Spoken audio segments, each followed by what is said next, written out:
নমস্কার বন্ধুরা, আমি ক্যালটা ক্যালটা জবরদস্তি। আজ আমি স্কুল লাইফের সেরা কিছু ঘটনার কথা তোমাদেরকে বলতে চাই। তখন আমি ক্লাস 12-এ পড়ি, সালটা 2022। আমার জীবনের সেরা কিছু মুহূর্ত শুধু তোমাদের জন্য। ক্যালটা, তোমার হাতের লেখাগুলো কিন্তু দিন দিন বেগে যাচ্ছে। হাতের লেখা এরকম থাকলে পরীক্ষার খাতায় কিন্তু 1 নম্বরও পাবে না। তো নেক্সট টাইমে যেন এরকম আর না হয়।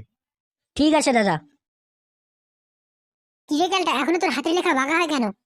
আমি সব লেখায় 45 ডিগ্রি অ্যাঙ্গেল করে লিখি, তাই আমার হাতের লেখাগুলো এরম বেঁকে যায়। টিউশনের ছেলে বলতে আমরা দুজনেই ছিলাম, তাই মস্তি হয়েছে দারুণ। আমরা দুজনেই টিউশনটাকে পরিচালনা করতাম। তখন আমাদের ব্যাপারই ছিল আলাদা। টিউশনেই আমরা সবচেয়ে বেশি মজা করেছি। একদিন টিউশন বাদ দিলেই মনে হতো কি যেন হারিয়ে ফেলেছি। আমাদের সবচেয়ে মন খারাপ হতো শুক্রবার দিন, কারণ শনি আর রবিবার টিউশন ছিল না। সোমবার আসলেই আবার মন ভালো হয়ে যেত। ক্লাস 12-এর টিউশনটা ছিল আমাদের কাছে স্বর্গ।